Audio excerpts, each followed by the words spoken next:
Good morning, good morning, good morning. क्या हाल चाल? सब ठीक ठाक, कुशल मंगल? तो दोस्तों, पहले तो बहुत बहुत शुभकामनाएं, बहुत बहुत शुभकामनाएं आप सबको सीए फाउंडेशन क्लियर करने की और इंटर में कदम रखने की। ये शुभकामनाओं के हकदार न केवल आप हैं बल्कि आपका संपूर्ण परिवार है। क्योंकि जब कोई सफलता छूता है, जब कोई सफलता प्राप्त करता है तो उसके पीछे पूरे परिवार का योगदान होता है, केवल उसका नहीं। याद करो ना उन पलों को जब आप फाउंडेशन में रात रात को पढ़ते थे, मम्मी दूध लेके आती थी। याद करो उन पलों को जब पापा लगातार पूछते रहते थे कि हाँ बेटा, पढ़ाई चल रही है कि नहीं। तो इसलिए उन सब का पूरे परिवार का योगदान होता है। तो सबसे ज्यादा शुभकामनाओं के जो हकदार हैं वो आपके परिवार वाले हैं। तो अगर उन्हें धन्यवाद नहीं दिया ना मम्मी पापा को, तो आज जरूर देना जाकर कि बहुत बहुत धन्यवाद, ये आप ही का आशीर्वाद है कि मैं आज इंटर में हूं। और ऐसे ही आशीर्वाद रखना है, ऐसे ही अपना प्यार स्नेह मेरे ऊपर रखना, ताकि मैं इंटर और फाइनल भी फटाफट क्लियर कर सकूं। ठीक है?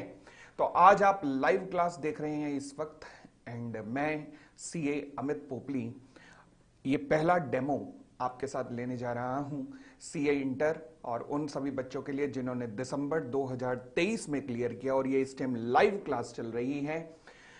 हाँ जी। तो सवाल उठा कि सर आप इंटर के अंदर क्या पढ़ाते हैं? अच्छा जी, हम इंटर के अंदर क्या पढ़ाते हैं? पहले तो मुझे ये बताओ कि इंटर में कितने सब्जेक्ट होते हैं? आपने अभी तक वैसे तो काफी देखा होगा, कैलकुलेशन अपनी कर रखी होंगी, वैसे तो काफी कुछ समझदार तो आप हो चुके होंगे। तो मुझे बताओ इंटर में कितने ग्रुप होते हैं और कितने सब्जेक्ट होते हैं? वाह, 6 सब्जेक्ट होते हैं। भाई सब पढ़े लिखे बच्चे, बताओ। मुझे तो लग रहा है सिलेबस कहीं आज शाम को ही खत्म ना हो जाए। अरे कमाल हो गई बात। कॉर्पोरेट, सॉरी, पहले तो हम सिलेबस की बात करें तो सीए इंटर में आपके 2 ग्रुप होते हैं। Okay, group number 1 and group number 2। Group number 1 and group number 2। ठीक है जी। ग्रुप नंबर 1 में आप बताओ फटाफट कितने पेपर होते हैं? ग्रुप नंबर 1 में कितने पेपर होते हैं? ग्रुप नंबर 1 में 6 पेपर होते हैं। हे माता जी, बताओ। 3 पेपर। अरे वाह वाह वाह वाह, सही जवाब, सही जवाब। पहला पेपर एडवांस अकाउंट्स, दूसरा पेपर लॉ, और तीसरा पेपर टैक्स। ठीक है जी। ऐसे ही ग्रुप 2 में कितने पेपर होते हैं? 3 paper. Fourth cost, fifth audit, sixth FM and SM. तो ये 6 पेपर मिलकर आपका इंटर बनता है। अब मैं कहूं कि आज से 6 महीने पहले या साल पहले क्या होता था, तो 8 पेपर होते थे, परंतु अब 6 पेपर इंस्टीट्यूट ने कर दिए हैं, यानी कि 2 पेपर खत्म कर दिए हैं। ओके। अब सवाल उठा कि सर इंटर में आने के बाद हमें स्ट्रेटेजी क्या करनी चाहिए? वैसे तो कई बच्चे तो अभी तक स्ट्रेटेजी अभी बना चुके होंगे सीनियर से बात कर करके, क्योंकि इस टाइम ना, जिस टाइम हम बात कर रहे हैं तो सीनियर्स का रोल अचानक से बढ़ जाता है सजेशन देने में। चलो जी, अच्छी बात है। तो फिलहाल तो आपको एक ग्रुप देने चाहिए, दोनों ग्रुप देने चाहिए? देखो, मैं ये कहूंगा कि आपको शुरुआत में दोनों ग्रुप दिमाग में रखो, दिमाग में दोनों ग्रुप रखो कि हाँ जी दोनों ग्रुप देने के लिए जा रहे हैं, क्योंकि दोनों ग्रुप देने का फायदा ये होता है कि आपको रैंक लाने की संभावना होती है, रैंक। ठीक है? इसलिए दिमाग में दोनों ग्रुप रखो, मगर उठाना या तो ग्रुप 1 के पेपर या फिर ग्रुप 1 के साथ में प्लस एक कॉस्टिंग का पेपर। ये या तो 3 या फिर 4 पेपर एक साथ उठाना, 3 या फिर 4 पेपर एक साथ उठाना, कॉम्बिनेशन या तो 3 का बनाना या 4 का बनाना। अब सबसे पहले क्या होगा कि जैसे ही सब्जेक्ट कोई खत्म होता जाएगा, जैसे कि सबसे पहले लॉ खत्म होगा, सबसे पहले लॉ खत्म होगा, या आपने कॉस्टिंग उठाया तो लॉ और कॉस्टिंग एक साथ खत्म होंगे। उसके बाद आप अपनी स्ट्रेटेजी देखना कि अब हम क्या एक ग्रुप ही दें या दोनों ग्रुप ही दें। ठीक है ना, एक ग्रुप दें। जिन्होंने कसम खाई हुई है कि हमने देना ही एक ग्रुप है, भाई हम एक ही ग्रुप देंगे, आराम आराम से करेंगे, जिंदगी में कोई भागदौड़ हमें ज्यादा नहीं करनी है, जिंदगी सुकून से जीनी है भाई साहब। और सोशल सर्कल भी है और भी घूमने फिरने जाना होता है, क्यों? तो वो तो ग्रुप एक ही उठा ले, आज से ही डिसाइड कर लें कि एक ही ग्रुप उठाना है हमने, ठीक है। बट जिन्होंने कहा है कि नहीं हमें तो जिंदगी में जल्दी से फतह करनी है, बस अब मंजिल दूर नहीं होनी चाहिए, हमें जल्दी से जल्दी अपनी मंजिल चाहिए, तो वो फिर दोनों ग्रुप उठाएं। मगर दोनों ग्रुप के 6 पेपर एक साथ नहीं उठा सकते, ध्यान रखना, किसी भी हालत में, किसी भी हालत में नहीं उठा सकते। तो इसलिए आप तीन या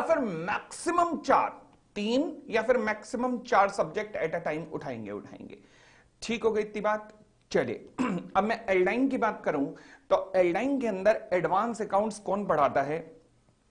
एडवांस अकाउंट्स कौन पढ़ाता है? या तो आप एडवांस अकाउंट्स नाम कह दो, या फिर शायद एडवांस अकाउंट्स को जन्म देने वाले का नाम कह दो, जिनका नाम है शर्मा सर। भाई मैं इनके बारे में मैं कुछ क्या कहूं, क्योंकि मैं खुद ही इनका स्टूडेंट रहा हूं।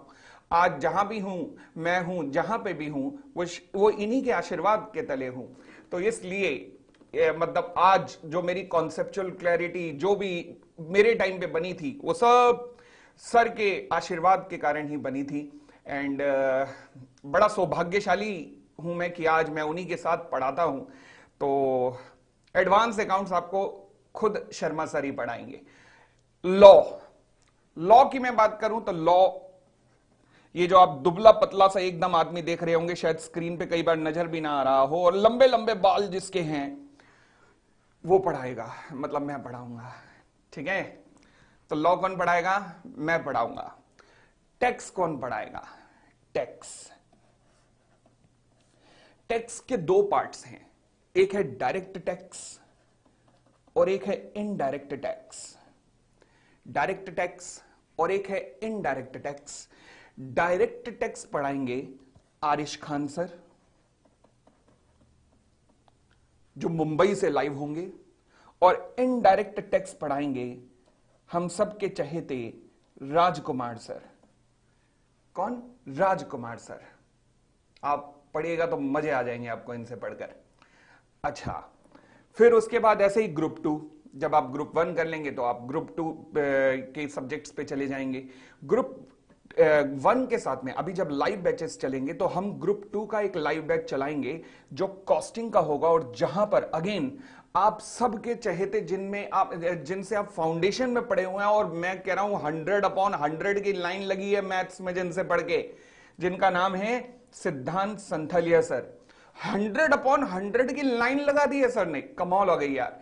तो सिद्धांत संथलिया सर कॉस्टिंग पढ़ाते हैं ग्रुप 2 के अंदर, तो इनका बैच भी लाइव चलेगा एल्डाइन के ऊपर। तो ये 4 सब्जेक्ट एल्डाइन पे लाइव चलेंगे। ठीक हो गई इतनी बात? क्लियर? चलिए, तो ये था हमारा सीए इंटर के बारे में इंट्रोडक्शन। ऐसे ही ऑडिट, एफएम एंड एसएम के बैच हम लाइव बाद में लाएंगे। अब सुनिएगा, सवाल उठा सर फाउंडेशन तो चलो किसी तरीके हो गया क्लियर, अब इंटर में कैसे करना चाहिए? हाँ, इंटर में सवाल उठा कि सर इंटर में कैसे करना चाहिए, तो ध्यान रखना, मैं आज नहीं, मैं हमेशा से कहता आया हूं कि चाहे इंटर हो या फाइनल हो, इनमें सक्सेस के 2 मंत्र हैं। क्या? 2 मंत्र हैं, बस 2 मंत्र।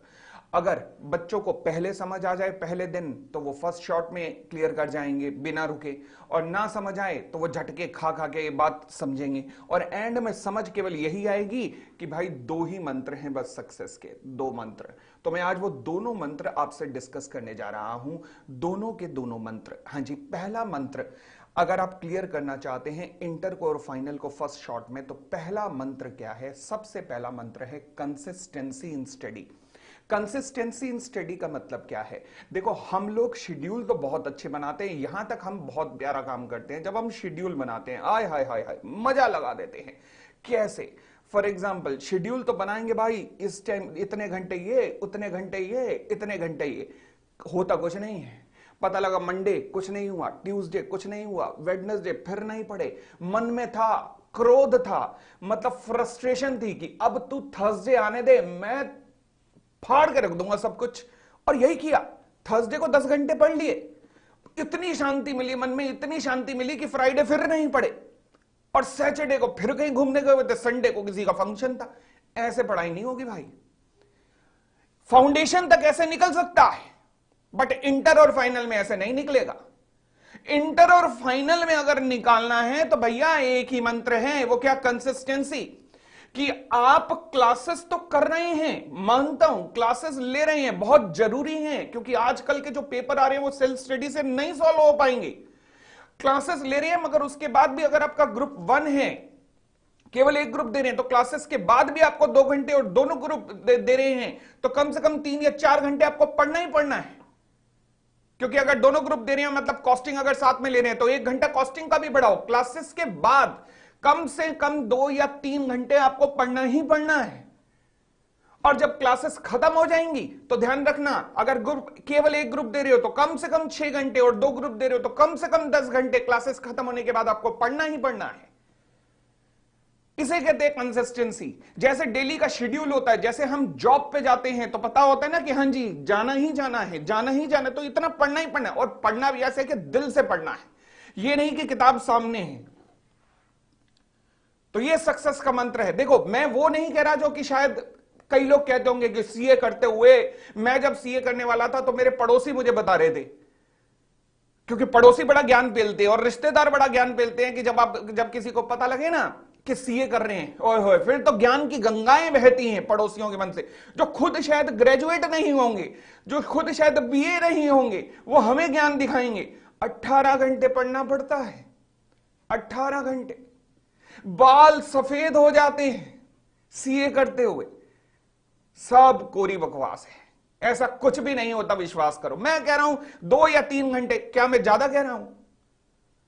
मैं कह रहा हूं कि जब क्लासेस खत्म हो जाएंगी तो 6 घंटे ग्रुप 1 में, और 2 ग्रुप दे रहे हो, क्योंकि 2 ग्रुप दे रहे हो तो फिर 10 घंटे।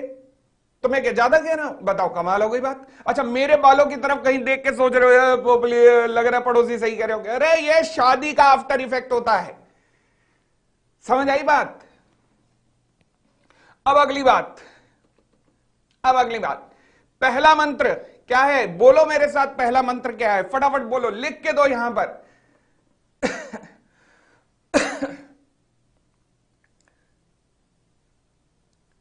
पहला मंत्र कंसिस्टेंसी, कंसिस्टेंसी रखनी है। अब आते हैं दूसरे मंत्र पर। दूसरा मंत्र भी पहले के बराबर ही इंपॉर्टेंट है, जिसका नाम है टेस्ट। Test, yes, test. भाई साहब, टेस्ट टेस्ट टेस्ट। जब तक ये टेस्ट चलेंगे तब तक तुम्हारी सक्सेस इंश्योर रहेगी। फाउंडेशन लेवल पे जो हुआ साइड पे करो, जैसे हुआ किया आपने साइड पे कर दो। टेस्ट दिए नहीं दिए, किसी ने लिए नहीं दिए नहीं लिए, साइड पे कर दो। पर इंटर में बिना टेस्ट के सक्सेस है ही नहीं, क्योंकि आज से 1 साल पहले की बजाय अब जो आने वाले पेपर होंगे उनका लेवल कई गुना बढ़ चुका है। अगर मैं थ्योरेटिकल सब्जेक्ट की भी बात करूं तो थ्योरेटिकल सब्जेक्ट के अंदर, theoretical subject like law and audit के अंदर 100% पेपर आज के डेट में केस स्टडी बेस्ड हो गया है। पूरी केसेस, सिचुएशंस बना बना के आपको देते हैं। तो ऐसे में जब तक आप ये नहीं जान पाओगे कि प्रेजेंटेशन कैसे करते हैं, लिखते कैसे हैं, तब तक कुछ नहीं होगा। तो इसलिए टेस्ट सबसे ज्यादा जरूरी है। पूरी L9 टीम की तरफ से मैं इंश्योर कर सकता हूं आपको कि हर टीचर अपने इंडिविजुअल टेस्ट लेगा। और अगर मैं ओनली लॉ की बात करूं, अगर मैं खाली लॉ की बात करूं, क्योंकि मैं लॉ पढ़ाऊंगा आपको ग्रुप 1 में और ग्रुप 2 के अंदर मैं आपको ऑडिट पढ़ाऊंगा, तो मैं कहूंगा कि लॉ के अंदर हम लोगों ने पिछले बार से ही, क्योंकि May 24 पहला अटेम्प्ट है नए सिलेबस का, तो पिछली बार से ही हमने लॉ के अंदर एक रॉबस्ट सिस्टम तैयार किया है टेस्ट लेने के लिए, जहां पर हर 15 दिन के अंदर एक टेस्ट होता है। महीने के अंदर एक टेस्ट तो मेरी पूरी टीम, जो कि चार्टर्ड अकाउंटेंट है जिसमें, वो लोग चेक करके आपको देती हैं। और फिर महीने का जो दूसरा, 15 दिन बाद जो दूसरा टेस्ट होता है, यानी कि महीने का जो सेकंड टेस्ट होता है, वहां पर आपसे हर एक बच्चे से डिस्कशन जूम कॉल पर मैं करता हूं, ताकि उसे मैं ये बताता हूं कि कहां पर अभी तेरा स्कोप ऑफ इंप्रूवमेंट अभी भी है, और हर महीने उसकी एक परफॉर्मेंस रिपोर्ट कार्ड बनाई जाती है इंटर लेवल पर। प्रॉपर रिपोर्ट कार्ड बन के आपके साथ डिस्कस होगी कि बेटा पिछली बार तेरे में ये कमी थी और इस बार तुझे इस कमी को निकालना है। अभी भी ये कमी चल रही है, यानी कि जब तक लॉ का सिलेबस चलेगा 3 या 4 महीने, तब तक 4 बार आपकी इंडिविजुअल मेरे से डिस्कशन होगी, और जब खत्म हो जाएगा सिलेबस तब भी आपके अटेम्प्ट तक ये कार्यक्रम चलता रहेगा। तो यानी कि मैं कह सकता हूं कि 9 महीने बाद अगर एग्जाम है तो आप 8 बार मेरे से डिस्कशन करेंगे। 8 बार अगर आप सारे टेस्ट देते हैं तो मेरे से रूबरू होंगे, 1-to-1 डिस्कशन मेरे साथ करेंगे आप। मैं अपनी तरफ से एश्योरिटी देता हूं कि मेरी तरफ से इसमें पूर्ण सीरियसनेस रखी जाएगी, मेरी टीम की तरफ से। इनिशियली जब हमने सिस्टम शुरू किया तो टेस्ट आके रिजल्ट आने में लगभग 20 या 25 दिन का वक्त लगता था, क्योंकि बहुत सारे टेस्ट होते थे। तो इसलिए अब मैंने टीम को ट्रेनिंग, स्ट्रेंथ वगैरह इस तरीके से कर दी है कि आज की डेट में ऐसा सिस्टम इन प्लेस है कि आपका टेस्ट देते ही आपको 1 हफ्ते के अंदर आपका रिजल्ट मिल रहा है। लॉ के अंदर एंड ऑडिट के अंदर मैं बात कर रहा हूं, और 1 हफ्ते के अंदर आपसे डिस्कशन हो रहा है। 1 हफ्ते के अंदर आपको आपकी वीकनेस बताई जा रही है। ऐसे ही टेस्ट मैं बात कर सकता हूं संथालिया सर की भी, जो इसी लेवल का टेस्ट ले रहे हैं, राजकुमार सर भी, आरिश सर भी, एंड शर्मा सर के पास भी रोबस्ट सिस्टम है टेस्ट का। तो ऐसा ही टेस्ट सारी एल्डाइन की टीम आपके साथ लेगी। तो मैंने कहा ये 2 मंत्र हैं, ध्यान रखना, ये 2 मंत्र हैं, इनके बिना सक्सेस नहीं है। समझ आया अमृतसर वालों? मैंने अमृतसर नाम इसलिए लिया, जानते हो अमृतसर नाम किस लिए लिया? क्योंकि जो मैं ये 2 कह रहा हूं ना शेड्यूल, वहां पर अमृतसर सेंटर में एक मैडम बैठी हैं जो कि हाथ में हंटर लेके बैठी हैं और कहती हैं, जो अमृतसर में पढ़ने वाले सभी स्टूडेंट हैं, कि बेटा तुम्हें करना ही करना पड़ेगा, पढ़ना ही पढ़ना पड़ेगा, टेस्ट देने ही देने पड़ेंगे। अमृतसर के मैडम ने तो ऐसा कर रखा है कि बच्चों का रिजल्ट वहां पे तभी 100% निकलता है। तो ऐसे ही जितने भी सेंटर हैं सभी सुन रहे होंगे, तो मैं रिक्वेस्ट करूंगा कि ऐसा सिस्टम ही बना दें कि बस बच्चा आए तो बिना टेस्ट दिए, टेस्ट देना ही देना है उसे। तो ध्यान रखना, टेस्ट देना ही देना, ये कसम खा लेना। तो बोलो, क्या वादा करते हो कि टेस्ट दोगे ही दोगे?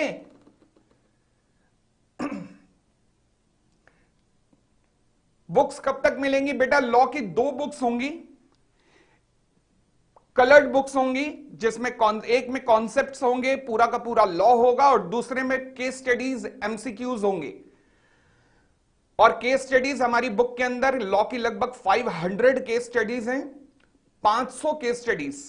अभी तक किसी भी मार्केट की बुक में इतनी केस स्टडीज नहीं बनी है, किसी ने इतनी नहीं बनाई जितनी हमारी बुक में आपको 500 केस स्टडीज लगभग मिल जाएंगी।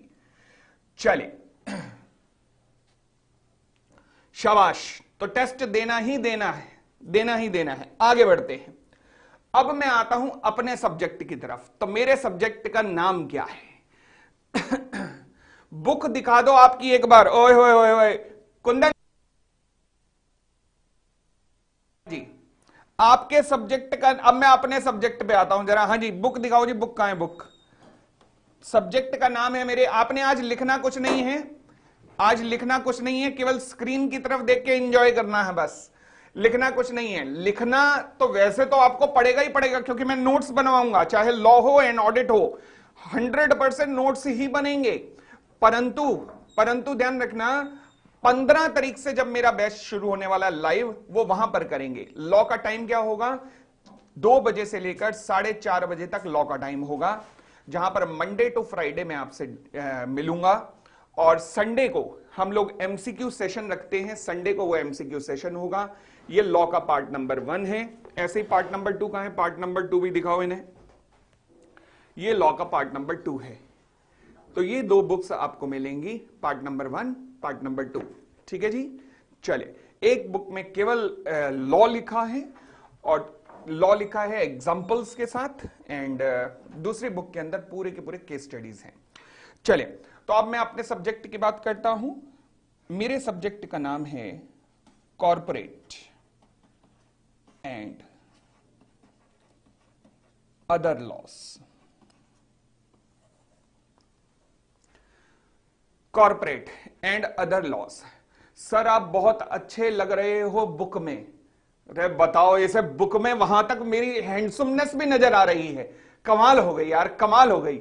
हाँ जी, corporate and other laws. Okay, जब मैं इसकी बात करता हूं कॉर्पोरेट की, अच्छा तो कॉर्पोरेट का मतलब क्या समझ आ रहा होगा कि कौन सा लॉ है, कौन सा लॉ है कॉर्पोरेट का मतलब कौन सा लॉ है। इसमें कंपनीज लॉ आता है,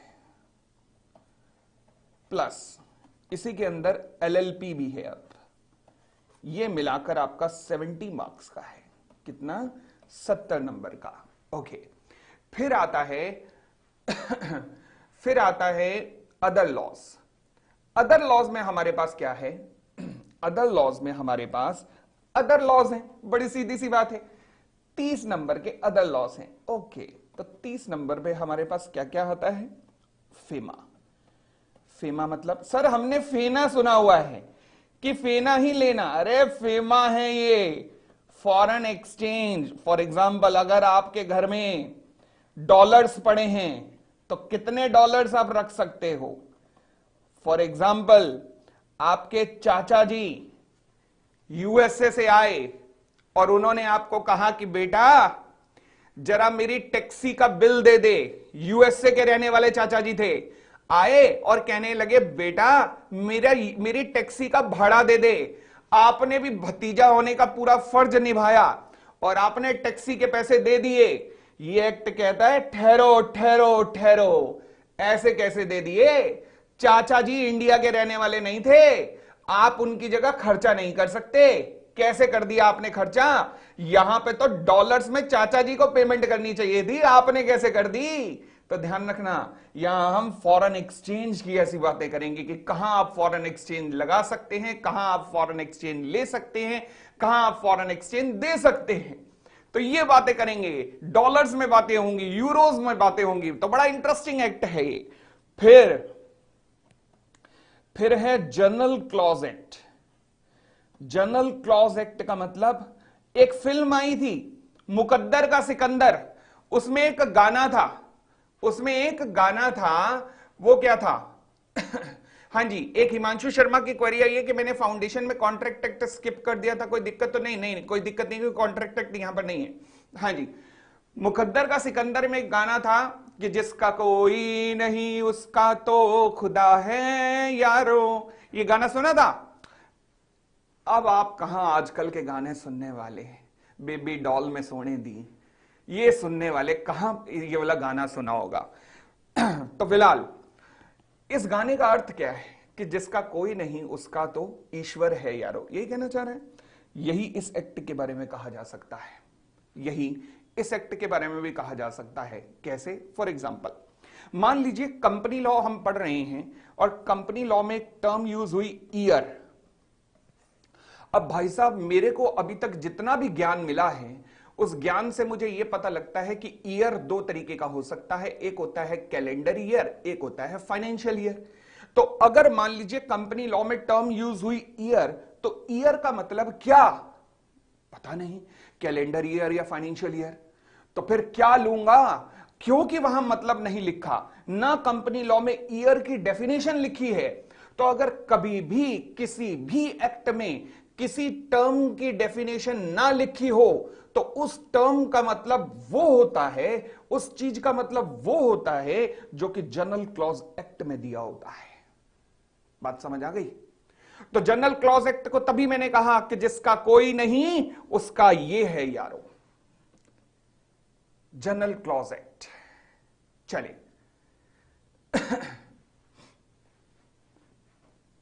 थर्ड, स्टैच्यूट। स्टैच्यूट का मतलब होता है एक्ट, कानून। अच्छा सर, यहां पर हम क्या पढ़ेंगे? ये भी बड़ा इंटरेस्टिंग है। मैं आपके सामने एक स्टेटमेंट देता हूं, स्टेटमेंट ध्यान से सुनिएगा। स्टेटमेंट है, अनारकली डिस्को चली। हैं जी, दोबारा बोलूं, अनारकली डिस्को चली।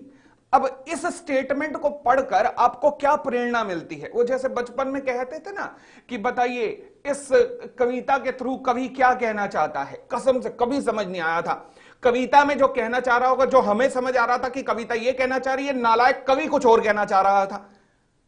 समझ ही नहीं आता था, कभी मेल मिलाप ही नहीं होता था हमारा, पता नहीं कभी कहां कहां से क्या क्या कहना चाह रहा होता था, बट क्या कहें। चलो फिलहाल अब मुझे बताओ, इस कहानी से, अनारकली डिस्को चली, इस कहानी से आपको क्या प्रेरणा मिलती है? बोलो बोलो, क्या प्रेरणा मिलती है अनारकली डिस्को चली? बताओ, फटाफट बताओ। कई लिख रहे हैं कुछ तो मजबूरी रही होगी। हाँ, कुछ तो मजबूरी रही होगी। बताओ, कमाल कर दिया आपने। हाँ जी हमें भी डिस्को जाना है। वाह वाह वाह वाह वाह, हमें भी डिस्को चले जा रहे, भरे पड़े देखो सब अंदर से नालायक। बताओ, हमें भी डिस्को जाना चाहिए। अरे, क्या किसी ने आप में से ये सोचा? क्या आप में से किसी ने ये सोचा कि क्या मजबूरी होगी अनारकली की? कौन सी ऐसी सिचुएशन होगी जिसके कारण ये लाइन बनी, जिसके कारण ऐसा हुआ कि अनारकली को डिस्को जाना पड़ा? क्या आपने किसी ने सोचा कि वो कौन सी परिस्थितियां होंगी जिन्होंने मजबूर किया अनारकली को डिस्को जाने पे? क्या सोचा?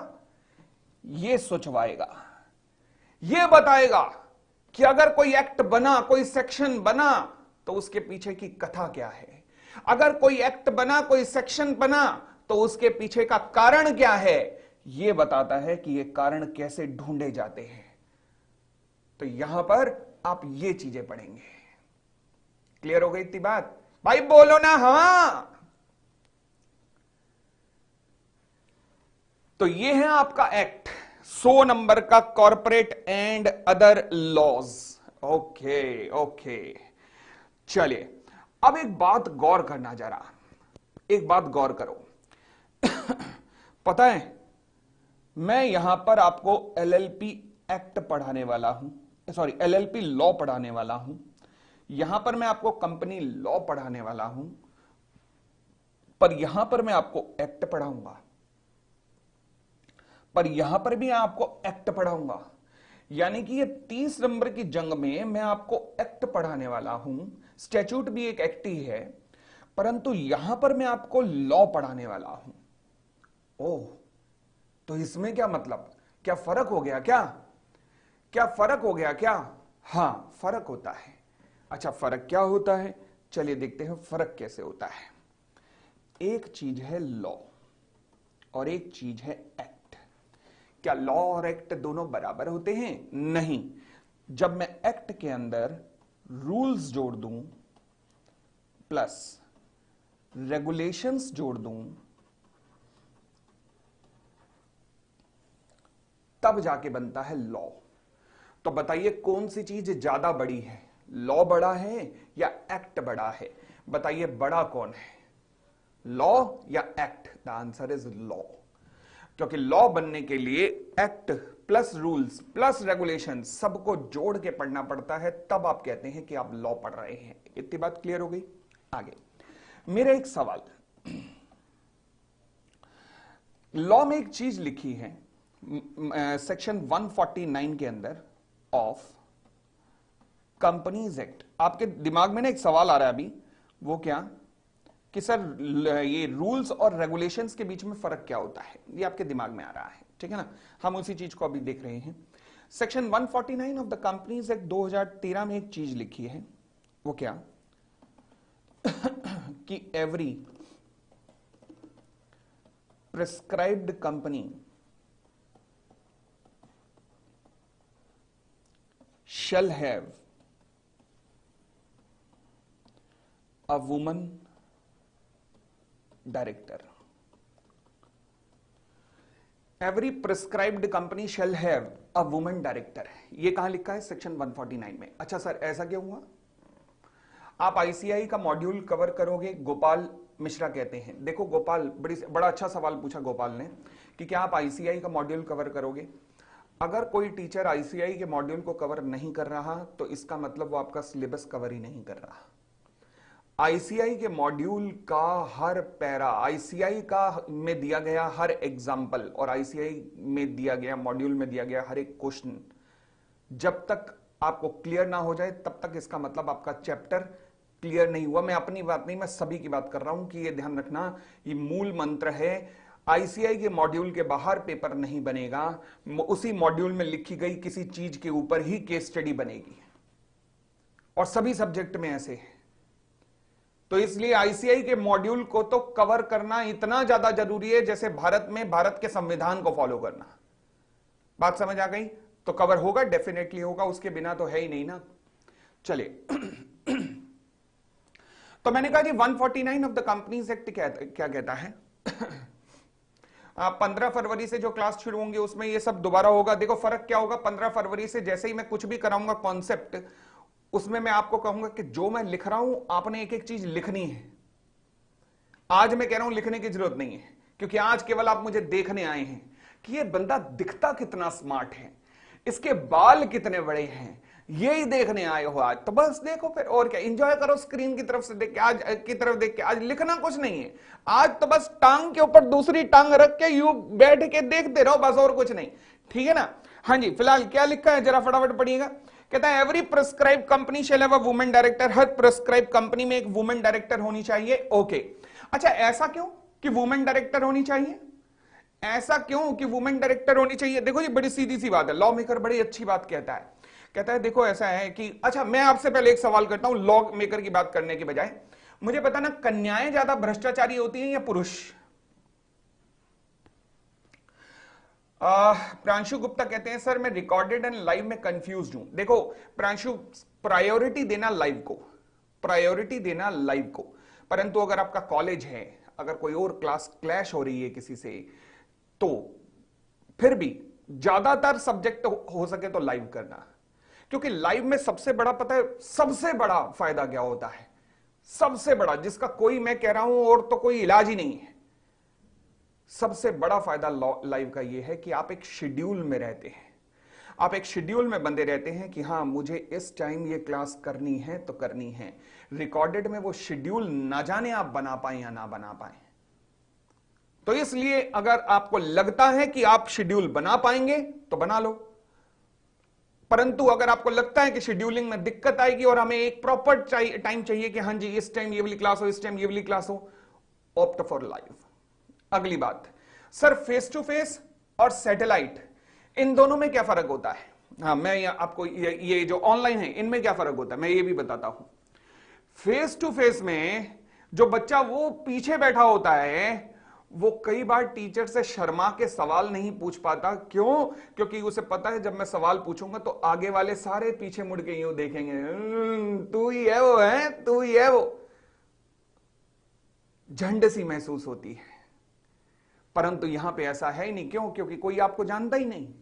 आप अपने घर पे बैठे हो या अपने सेंटर पे बैठे हो, आप सवाल पूछ रहे हो, टीचर के पास आ रहा है, कोई आपको जानता नहीं, आपने अपने मन की पूरी बात लिख दी कि सर मेरे को ये डाउट है। जितना बेसिक से बेसिक भी डाउट जो आपके मन में है वो भी आप पूछ सकते हो। मैं करा रहा हूं कंपनीज एक्ट, आप मुझसे पूछ रहे हो कंपनी क्या होता है, हालांकि मैं पहली क्लास में बताऊंगा कंपनी क्या होता है, बट फिलहाल आपके मन में कुछ भी दिमाग में कोई भी सवाल आए तो आप पूछ सकते हो। दूसरी बात, सबसे ज्यादा नुकसान फेस टू फेस का जो मुझे लगता है वो क्या है, वो ये है कि जो आने जाने में ट्रेवलिंग लगती है।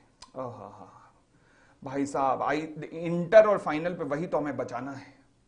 ये ट्रेवलिंग टाइम ही तो हमारा क्रूशियल होता है जो हमें बचाना है। तो इसलिए मैं इस लाइव को सबसे ऊपर मानता हूं, सबसे ऊपर मैं लाइव को मानता हूं कि लाइव से बढ़िया कोई आज की डेट में जरिया नहीं है। मैं अपने बच्चों की बात करूं, मेरे बच्चे, मेरी बिटिया 11th में है, मेरा बेटा 9th में है, जो अब बिटिया 12th में आएगी, बेटा 10th में आएगा। मैं अपने बच्चों की बात करूं, मैंने नहीं डाला उन्हें फेस टू फेस में, मैंने नहीं डाला। मैंने उन्हें लाइव क्लासेस दिलवाई हैं कि घर बैठो, आने जाने का मूवमेंट कम करो, मुझे आने जाने का मूवमेंट खराब नहीं करना। हां, घर बैठो और घर बैठ के क्लास करो, मगर लाइव करनी है, लाइव करनी है। ये मेरी तरफ से इंश्योर है और ये वो भी इंश्योर करते हैं, तो जिसकी वजह से रिजल्ट दिख रहे हैं, रिजल्ट आने लग गया है। तो ध्यान रखना, आपकी लाइव क्लासेस में कितनी क्लासेस रिकॉर्डिंग होगी? मेरा लगभग 95% लाइव रहेगा, 95% हमारा लाइव रहेगा। मैं लाइव ही रहूंगा, 95% मैं लाइव ही रहूंगा, डोंट वरी, ठीक है। वो 5% इसलिए कहा है कि शायद बीच में अगर कहीं 1-2 दिन जाना पड़ गया फैमिली के साथ, तो वो शायद 3 या 4 क्लासें हो सकती है रिकॉर्डेड, ज्यादा नहीं। वो भी रिकॉर्डेड कौन सी, ये वाली एकदम लेटेस्ट बैच वाली। बाकी 95% मेरा लाइव रहेगा। और ऑडिट भी सेम रहेगा, ऑडिट भी 95% लाइव रहेगा। हाँ जी। प्रवीण सर की कल की क्लास लाइव है? हाँ सर की कल की क्लास लाइव ही है। एंड चलो जी, अब आगे बढ़ूं, फिलहाल यहां पे आता हूं। मेरा सवाल, यार तुम लोगों ने मेरा सवाल बताओ घुमा दिया। मैं तुम्हें कह रहा था 149 ऑफ द कंपनीज एक्ट में लिखा है कि every prescribe company shall have a women director. ठीक हो गई इतनी बात? अच्छा, मेरा सवाल मैं आपसे यह पूछ रहा था कि बताइए, अब लॉ मेकर ने ऐसा क्यों लिखा कि हर कंपनी में एक वुमेन डायरेक्टर होनी चाहिए? रीजन तो होगा कुछ, मैं आपसे पूछना चाहता हूं रीजन क्या है। कन्याएं ज्यादा भ्रष्टाचारी होती हैं या पुरुष? बताइए, your time starts now. Ten ten, जल्दी बताओ। कन्याएं ज्यादा भ्रष्टाचारी होती हैं या पुरुष? फटाफट। मनप्रीत सिंह कहते हैं दोनों। चलो जी, इनके लिए दोनों बराबर ही हैं। तान्या भी कहती हैं दोनों। अरे कन्याएं भी ऐसे करेंगी क्या? मैंने कहा भ्रष्टाचारी। भाई अगर मुझे मेरे दिल से पूछा जाए ना, तो मेरे दिल से पूछो तो मैं कहूंगा कि देखो, कन्याएं भ्रष्टाचारी नहीं होती।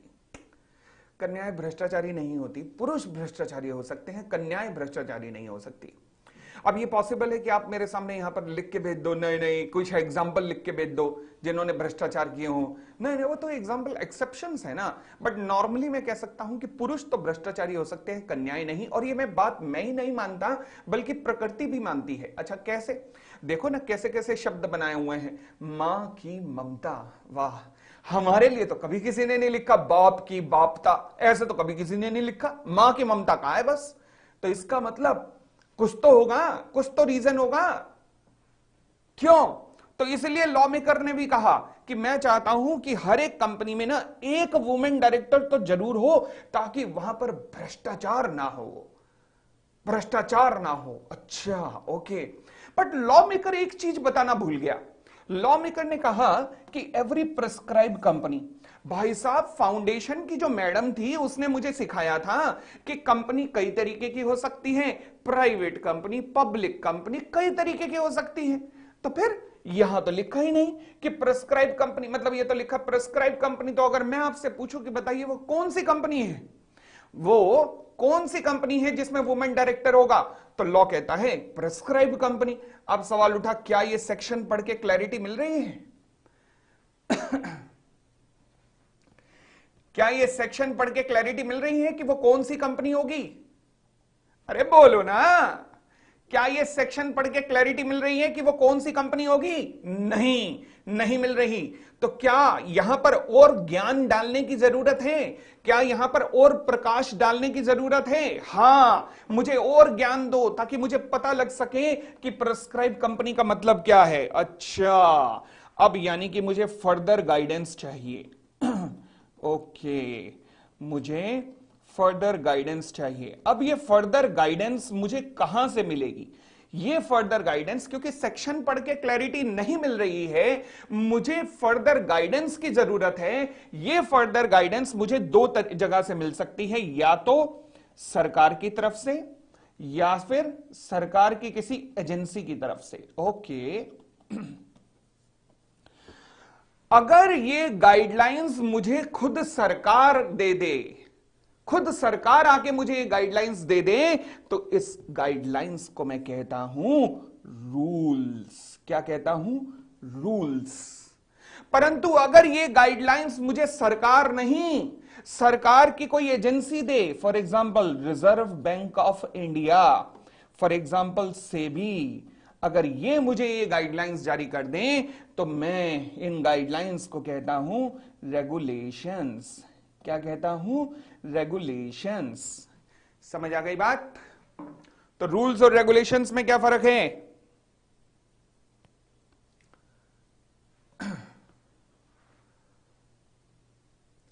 चलिए, विक्रांत कहते हैं सर लाइव क्लासेस कौन से मंथ तक खत्म हो जाएंगी? देखो, लॉ की टोटल क्लासेस है 65, 5 दिन हफ्ते के अंदर होनी है। तो मान के चलो कि आपका 3.5 मंथ। ठीक है, चलिए। आगे बढ़ सकते हैं? क्लियर हो गई थी बात? आगे बढ़ सकते हैं? और सुनिएगा, अब क्या हुआ, how to read any section, किसी भी सेक्शन को कैसे पढ़ा जाता है, क्योंकि लॉ में सेक्शंस होते हैं, फाउंडेशन लेवल पर आपने देखा होगा लॉ के अंदर सेक्शंस होते हैं, तो सेक्शंस को कैसे पढ़ा जाता है मुझे फटाफट बताओ। शाबाश, 274 1 जी ए 4 बी, बताओ जी इसे कैसे पढ़ोगे? Now this is called main section. तो सेक्शन क्या है? सेक्शन 274, क्या पुकारूंगा? 274। पहला ब्रैकेट क्या कहलाता है? Sub section, sub section. फिर दूसरा ब्रैकेट क्या कहलाता है? क्लॉज। तीसरा ब्रैकेट क्या कहलाता है? Sub clause. तो पुकारो, section 274, sub section 1, clause ji, sub clause A, para 4, सब पैरा बी, सब पैरा बी या कैपिटल बी, कैपिटल बी। इस तरीके से किसी भी सेक्शन को पढ़ा जाता है। सर ये तो बड़ी जिंदगी झंड सी हो जाएगी, ये मतलब इतने बड़े बड़े सेक्शन याद करेंगे? ना ना, ये तो मैंने स्टाइल मार के दिखाया है कि मुझे पता है, बस तुमने नहीं मारने स्टाइल, तुमने 99% तो बस ये याद करना है, केवल 1% केसेस में तुम्हें यहां तक याद करना है, बस। इससे आगे तो तुम्हें जाना ही नहीं है इंटर लेवल पे। फाइनल लेवल पे जाना पड़ेगा ये और बात है, बट इंटर लेवल पे इससे ज्यादा तो जाना ही नहीं है। क्लियर हो गई इतनी बात? बोलो ना हां, ठीक है। अब आगे सुनना। तो अब मैं आपके सामने दो सेक्शन लिखने जा रहा हूं, फटाफट मुझे बताइएगा। एक है सेक्शन 268, एक है सेक्शन 96 1। हाँ जी, फटाफट अब मुझे पुकार के बताओ कैसे, क्या क्या कहोगे इन्हें? फटाफट पुकारो, क्या कहोगे इन्हें, क्या कहोगे, फटाफट बताओ। पहला सेक्शन 2 ब्रैकेट में 68, क्या कहोगे? This is called section 2 clause 68। हैं जी, हैं जी, क्लॉज, हां क्लॉज 68। और ये क्या है? Section 96 sub section 1। ये गलत है, गलत है, गलत है सर। अभी आपने क्या कहा, अब आप क्या कह रहे हो? अभी आपने कहा पहले सब सेक्शन आता है, अब आप पहले क्लॉज लगा रहे हो। हाँ मैंने क्लॉज लगाया, मगर उसके पीछे का रीजन तो सुनो ना, रीजन तो सुनो। रीजन क्या है? रीजन ये है कि फॉर एग्जाम्पल मैं सेक्शन 96 की बात करता हूं, 96 1, सेक्शन 96 2, सेक्शन 96 3। ये कहता है मीटिंग, लिखने की जरूरत नहीं है कुछ भी। जब हम पहली क्लास करेंगे ना तो ये वाला पोर्शन में दोबारा से लूंगा, इस पोर्शन को दोबारा। मीटिंग ऑफ कंपनी कहां होती है? फिर कहता है ये 96 2, मीटिंग ऑफ कंपनी क्यों होती है? 96 3 कहता है मीटिंग ऑफ कंपनी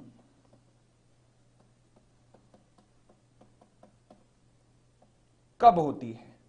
ओके,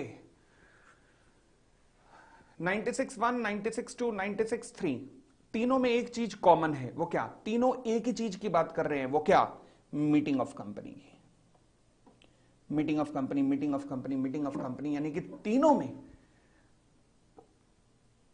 तीनों में चर्चा केवल एक ही मुद्दे पर हो रही है। तीनों में चर्चा केवल एक ही मुद्दे पर हो रही है, और उस मुद्दे का नाम क्या है? Meeting of company. Meeting of company, यही मुद्दा है। समझ आ गई बात? तो 96 1 meeting of company, 96 2 meeting of company, 96 3 meeting of company. ये और बात है कि कहां, क्यों, कब, ये और बात है। ठीक है, क्या मैं कह सकता हूं कि ये सभी आपस में कनेक्टेड हैं, आपस में कोई संबंध है? हां। क्यों? क्योंकि ये एक ही परिवार के हिस्से हैं। जो किस पे बात कर रहा है? कंपनी की मीटिंग की बात कर रहा है। क्योंकि ये सभी आपस में कनेक्टेड हैं, क्योंकि आपस में सभी कनेक्टेड हैं, तो इसलिए जो पहला ब्रैकेट होता है वो कहलाता है सबसेक्शन। तो पहला ब्रैकेट क्या कहलाया? सबसेक्शन। ठीक है, तीनों इंटर रिलेटेड है कह सकते हो, तो पहला ब्रैकेट कहलाया सबसेक्शन। क्लियर हो गई इतनी बात? चलिए अब हम आते हैं सेक्शन 268। क्या बताता है? कहता है जी प्राइवेट लिमिटेड कंपनी क्या होती है। प्राइवेट लिमिटेड कंपनी क्या होती है? ओके। फिर सेक्शन 218 ये बताता है कि कंपनी में सीईओ चीफ एग्जीक्यूटिव ऑफिसर कौन होता है। सेक्शन 254 ये बताता है कि कंपनी में मैनेजिंग डायरेक्टर कौन होता है। मैनेजिंग डायरेक्टर कौन होता है? ओके। मुझे पढ़ के बताना कि आपस में कोई संबंध है क्या? कहीं से किसी भी एंगल से आपस में कहीं संबंध महसूस हो रहा है इनमें? Section 2 clause 60, section 2 bracket 68, section 2 bracket 18, section 2 bracket 54, क्या आपस में कहीं कोई संबंध? दूर दूर तक नहीं है भाई, दूर दूर तक कोई संबंध नहीं है। क्योंकि आपस में कोई संबंध नहीं है, क्योंकि आपस में कोई संबंध नहीं है, तो इसलिए जो पहला ब्रैकेट होता है वो क्या कहलाता है? वो बन जाता है क्लॉज।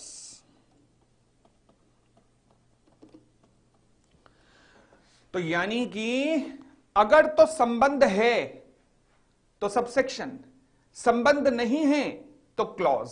इतनी बात क्लियर हो गई? अब सर हम छोटे छोटे से बच्चे हैं, हमें अभी क्या पता, अभी हमने 12वीं पास की थी कि पता लगा अचानक फाउंडेशन का एग्जाम हो गया, हमने दिया और पता लगा क्लियर भी हो गए। हमें कैसे पता लगेगा? हमें कैसे पता लगेगा कि सर जी कहां पे क्लॉज है, कहां पे सबसेक्शन, कहां पे संबंध है, कहां पे संबंध नहीं है? अरे मैं बताता हूं ना, कमाल कर दी बात आपने। ये बाल के हमने ऐसे ही उगाए हैं?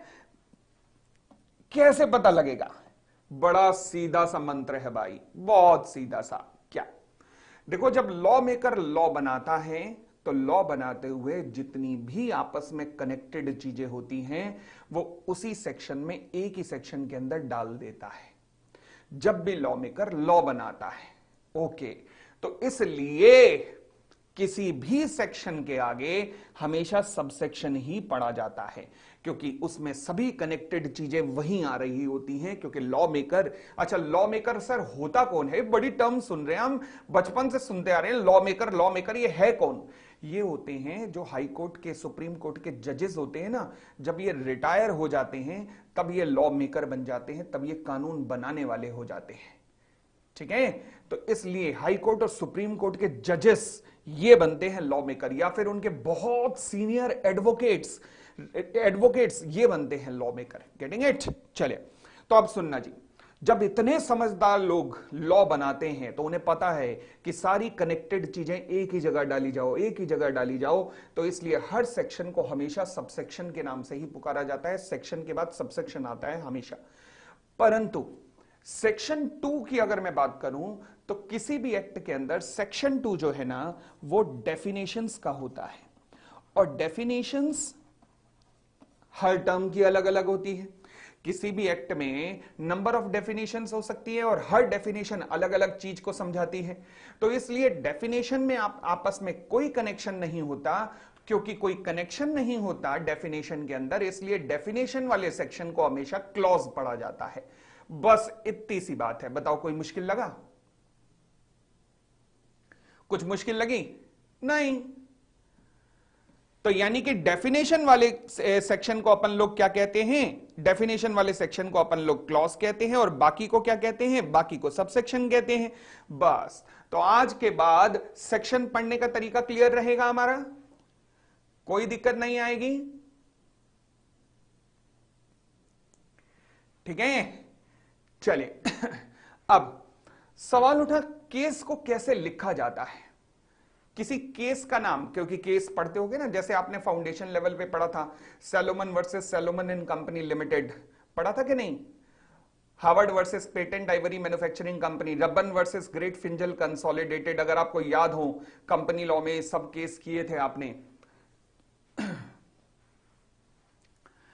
टर्क्वेंडो versus Royal British Bank, indoor management, याद है? चले, तो केस को कैसे पढ़ा जाता है? ये मैं हूं, ये है नौरा। मैंने कहा नौरा से कि हे नौरा, मैं तुमसे विवाह करना चाहता हूं। अच्छा, वो तो हो गए भाई सब पागल, अरे बिल्कुल नाचने लगी जोर जोर से, ओए पोपली मिल गया, पोपली मिल गया, पोपली मिल गया। खैर कोई दिक्कत नहीं। अब विवाह की तारीख फिक्स हो गई है, विवाह की तारीख फिक्स हो गई, पंडित जी भी मंत्रों के साथ तैयार थे, विवाह होना था। अचानक मैंने नोरा को फोन किया कि सॉरी नोरा, मैं आ नहीं पाऊंगा, मैं आ नहीं पाऊंगा। अब सवाल उठा, किसके दिल पे चोट लगी होगी? मनप्रीत सिंह, 2 मिनट रुकना बेटा, भी रिपीट करता हूं। हाँ जी, किसके दिल पे चोट लगी होगी? मेरे या नोरा के? किसके दिल पे चोट लगी होगी? अगर मैंने मना कर दिया कि नोरा तुम मुझे नहीं चाहिए, तो किसके दिल पे चोट लगी होगी? नोरा के। अरे वाह, क्या बात करी तुमने। हाँ, तो नोरा क्या करेगी? कोर्ट में केस करेगी। केस का नाम नोरा वर्सेस पोपली। ठीक है, नोरा वर्सेस पोपली, यही केस का नाम बनेगा। फाउंडेशन लेवल पे आपको यह भी सिखाया गया कि जो केस करता है उसका नाम पहले आता है और उसको क्या कहते हैं? प्लेंटिफ, या फिर उसे हम एप्लीकेंट कहते हैं, एप्लीकेंट। और जिसके ऊपर केस किया जाता है, हाँ जी, मुझे कॉर्पोरेट अकाउंटिंग हार्ड लगती है। अच्छा, कॉर्पोरेट अकाउंटिंग हार्ड लगती है बेटा, उसके पीछे रीजन ये है कि आपका कॉर्पोरेट लॉ वीक है। तो इस बार जो मैं सबसे पहले कॉर्पोरेट लॉ ही शुरू करने वाला हूं 15 तारीख से। जैसे जैसे कॉर्पोरेट लॉ पे कमांड बनती जाएगी, कॉर्पोरेट अकाउंटिंग आसान होती जाएगी। देखना, बड़े आपस में कनेक्शन है अकाउंट्स और लॉ के। तो जैसे ही आपका लॉ आपके होल्ड में आ जाएगा, अकाउंट्स अपने आप समझ में आता जाएगा, अपने आप वहां पे होल्ड बनता रहेगा। चले, अब सुनना जी, जिसके ऊपर केस होता है उसे कहते हैं डिफेंडेंट या फिर रिस्पोंडेंट। लो जी, इतनी बात क्लियर हो गई? बात कोई दिक्कत? पर जब आप अपने स्टडी मटेरियल में देखोगे, जो इंस्टीट्यूट का स्टडी मटेरियल आपको मिलेगा, जब आप उस स्टडी मटेरियल में देखोगे तो जानते हो इस केस को कैसे लिखा जाएगा? अरे क्या सजावट करते हैं वो लोग, वो लिखेंगे Nora versus Popli 110 CLB 15 SC।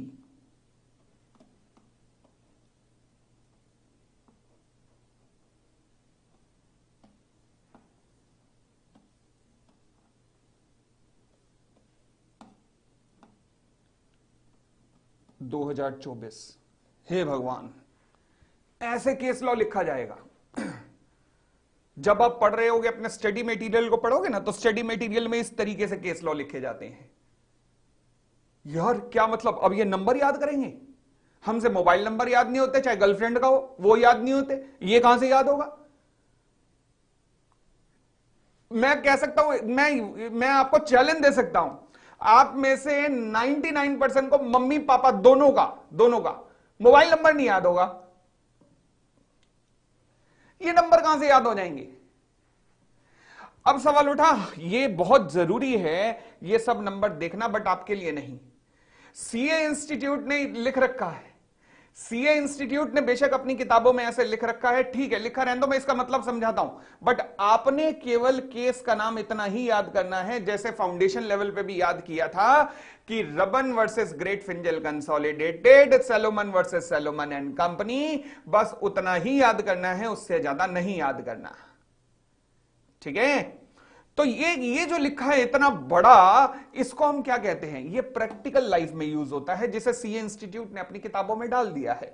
इसे हम कहते हैं केस को लिखने का तरीका, यानी कि मोड ऑफ साइटेशन कहते हैं इसे, मोड ऑफ साइटेशन।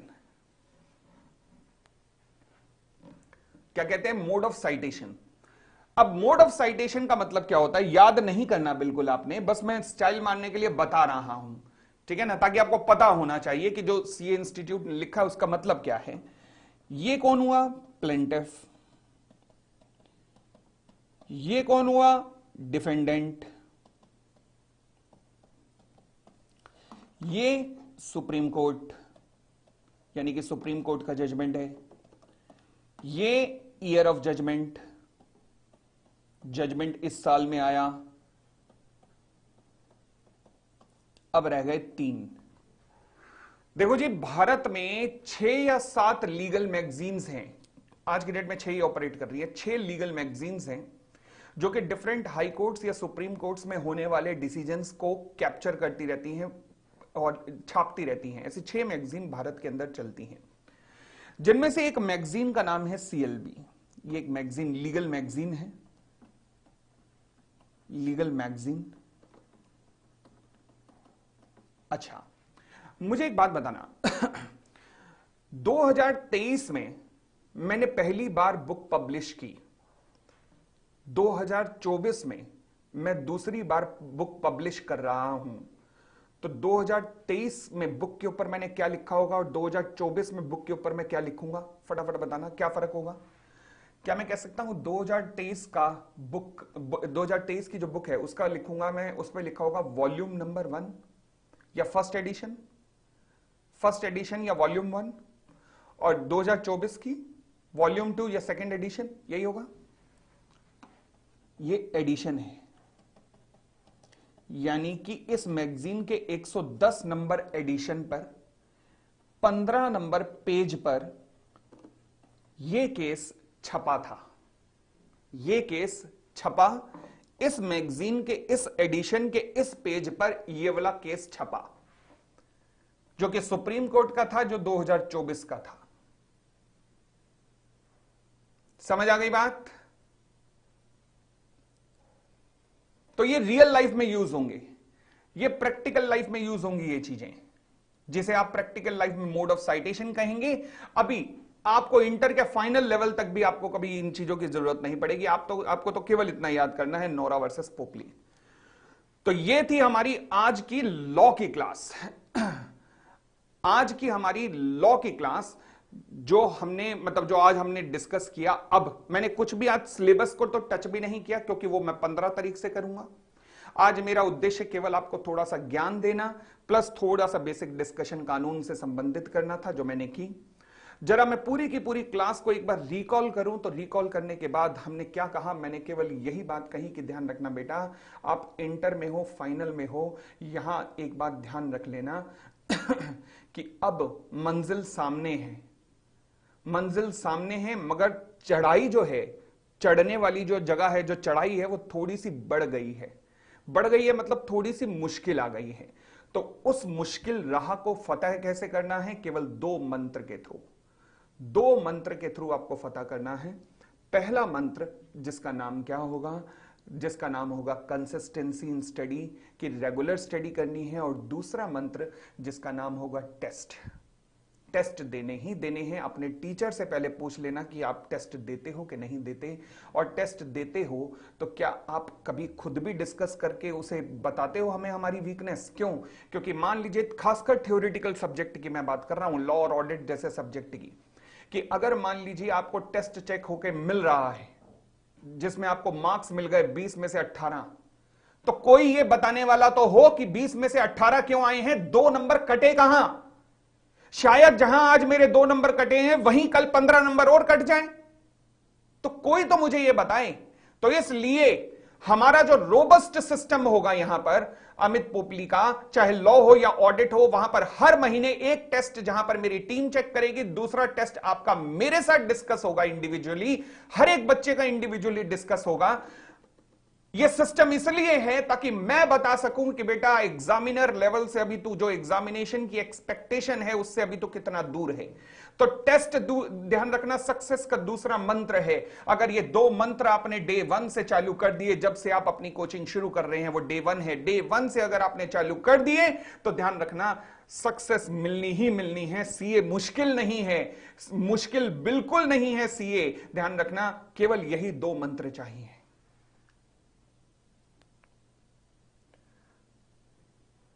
एक क्वेरी आ रही है सर क्लॉज का मतलब, क्लॉज मैं दोबारा बता देता हूं बेटा, जब भी डेफिनेशन होती है डेफिनेशन में आपस में कोई संबंध नहीं होता है।